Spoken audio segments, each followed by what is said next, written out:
Breaking news. After 5 long years, the communists have finally lost their civil war in Greece. They have fought this guerrilla war for a long while, but after the US intervening on the side of the monarchy and losing aid from Yugoslavia due to their split with Stalin, the monarchists were able to get back in control of Greece. The communists are leaving in exile, and now that the war is over, Greece looks ripe to join NATO within the next 3 years. Now, moving on to Harriet with how to keep communism out of your local country. Thank you, Adam Beatty. My name is Harriet Truman, and I'm in generic 1950s American City, and it is breezy. But do you know what's worse than snow? Communism.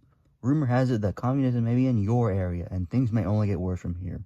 What's known as the Domino theory is an idea that has spread fast and has the American people shaking in their boots. American absence in Asia may threaten the boom of communism, countries like Korea, Laos, and Cambodia possibly falling into the hands of communist scum China. We can't be everywhere at once, and the hammer and sickle isn't waiting. This isn't looking good, and we can only pray for the future. Also, the rest of the week will have low temperatures with snowfall on Thursday. Back to you, Adam. Thank you, Harriet. Between the war in Greece and the further spread of communism in Asia, things seem worrisome. Can America prevail? Find out next time. That's all for us. See you later.